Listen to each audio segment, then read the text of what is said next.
Today on the great. Say welcome back. Thank you. Okay. Welcome back. We are talking about small things and small places, and I have a very special green guest to come on the show today. His name is Joe Lample. He's one of my dearest garden friends, and he's going to give us some tips on how to grow in small garden spaces. Hello, Joe. You're on with Rich. Yeah. You're on with Rich and Shauna. Hey, Rich and Shauna. It's good to be with you guys. Hey, thanks for coming on the show. We're very honored with your large online presence, and you're famous in the gardening industry. So we're tickled to have you here. I've got some questions for you in regards to tips for gardening in small spaces. As Shauna had mentioned, you are an expert in that arena, and the first question I have is, for gardening in a small space, what are some of the time constraints that could go along with that? Well, you're dealing with the seasons like everybody with any sort of space, but I think in a small space, more of the time constraints that I have in mind would be the amount of time per day that you have ideal conditions for growing. So that may not be exactly where you're going with that, but that's what comes to mind when I think about time constraints. A lot of people that have small spaces, I also think about, balconies, like apartment balconies, or maybe they just, they're working full time. And so their space is small, maybe by choice, but maybe just because, they haven't, purchased a property with a bigger area to grow in. So I think the challenges initially are just in, dealing with the amount of sun exposure and, finding plants that will acclimate properly to that growing environment that you've got in a small space. So, okay. That kind of what, yeah. No, that's perfect. Absolutely. Yeah. And that answers the question really well. So what kind of crops can be grown in a small space? Are there limitations onto the, different types of produce or edibles that can be done in a small space?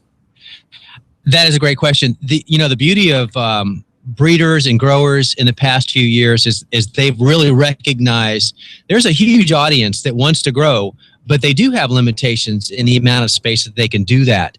And so there have been a lot of varieties across the board, especially with edibles, that have been created to do well in small spaces like containers, or maybe they're more of a dwarf variety for a vining crop, for example, like cucumbers or melons or, tomatoes. There's patio plants for that now. So just about anything you really want to grow. In fact, I'm not sure I can think of anything that you couldn't grow in a small space these days, thanks to all the varieties that have come out lately. So, Joe, I want to know, for Growing a Greener World, which is your fantastic TV show, what are some of the small space gardens that you've seen out there, and how are they doing it? Yeah, so we've been in San Francisco. We've been all up and down the coast of California looking at small spaces. Come to think of it, in 5 years and almost 100 episodes, we've been to a lot of small spaces across the country and balconies. Well, 100 episodes, first of all. Yay! That's amazing. Yeah, thank you. Yeah, but how are they doing it? They're doing their homework is what they're doing. They're finding varieties and types of plants that are ideally suited for smaller spaces. And, the worst case scenario is maybe they didn't do their homework, and so they buy a plant that really sort of outgrows its parameters, which could work, but hopefully they learn from that and they go, gosh, I wonder if there's a variety that's like this but doesn't get as big, which there typically is. But for the people that we feature, one of the reasons that we feature them is that they are, experts in that area. And so in small space gardening, we have our finger on the pulse. So we know who to contact and who to find to go tell their story of doing it right. Because part of what we want to do when we have an episode and feature certain people is to let them be an example and an inspiration for other people. Mm-hmm. So it probably wouldn't serve anybody well if we went to somebody that was trying to do it in a small space and it was out of control. So, they're doing their homework. So Joe, you mentioned picking the right varieties. Are there any specific varieties off the top of your head that you think are worth mentioning, maybe if you can give us like a tomato variety or something, and maybe a few other types of produce that can be grown in a small space that the consumers and the listeners might be interested in purchasing at the local independent garden center. Well, I've had a good bit of personal experience growing in small spaces, but because I have a really sprawling area, I tend to focus more on that. But what I look for when I go to the garden centers is for some sort of clue in the name. And that's typically what you'll find to let the novice gardener know, even if they perhaps haven't looked up varieties that they're looking for when they get to the nursery. Once they're there, they can look at the tags and see something like patio variety or container mix or something like that really gives them an indication that this is ideally suited for a small space. So rather than maybe name a specific plant, I would rather take that time and let people know that when they're looking, look for something that in the name will give them a clue that it's a no-brainer for a small space. It's a small space area too, is when you can find a ground cover. For example, a great edible that's also a ground cover herb is thyme. Thyme grows very low. And so what a fantastic way to fit it into a small space and also have it smell wonderful. But it's a little plant with a big impact. Well, and herbs in general, I think, are ideally suited for small spaces, and many of them do well with, less than full sun. And so anybody that's trying to garden for the first time or just has a small space, I mean, who can't use fresh herbs from the garden to the kitchen? And to have a small space, I would start with herbs. Awesome. We have some here for you, Joe. We're prepared. Hey, I'll be over. Joe, when I think of growing in a small space, the first thing that comes to my mind as a certified horticulturist and as a garden center industry veteran, I think of sunlight competition, and for the listeners, think of you're in a forest and the trees are dense and the lower branches are pretty much bare of any leaves. The top canopy is getting all the photosynthesis. So what are some tips and tricks of how to grow a garden in a small space where you can actually avoid some of the sunlight competition problems that might arise that you would have? Leaf crops, the ones that lettuces and herbs, for example, they do very well in less than ideal conditions. And that really goes back to your first question, Rich, when you asked me about time constraints. I was thinking, well, gosh, probably not full sun in most of the cases. So that's the first challenge. Now it's coming back to this question. And, so what are those plants? And those plants for me are the ones where you're not totally dependent on fruiting. And if you are, don't get discouraged. For example, tomatoes would be a good example. There are indeterminate tomatoes that continue to grow throughout the season and continue to produce. But for somebody that wants to have fresh tomatoes on their balcony, they might want to try a patio or a cherry type of tomato, ones that produce on, clusters, and they're much smaller because they'll produce much faster. And so they don't have quite the requirements of the sunlight that maybe a larger variety of tomato would.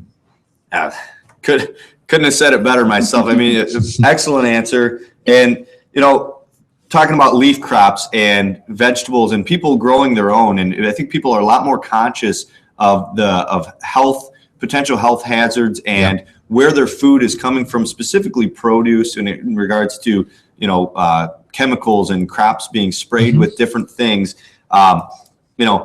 What do you recommend for somebody to do? Do you recommend that they go to the organic grocery store, or is it better to be one of those people that goes to the farmer's market or participates in a CSA, also known as a community supported agriculture program, where people are actually buying subscriptions to produce that they're able to pick up later throughout the year? What do you think is the best route? And also could it lead back into my original question of time constraints? What's your opinion on all of that? Okay, I like all your choices, and the one that I would suggest first is to try to grow it yourself. Okay.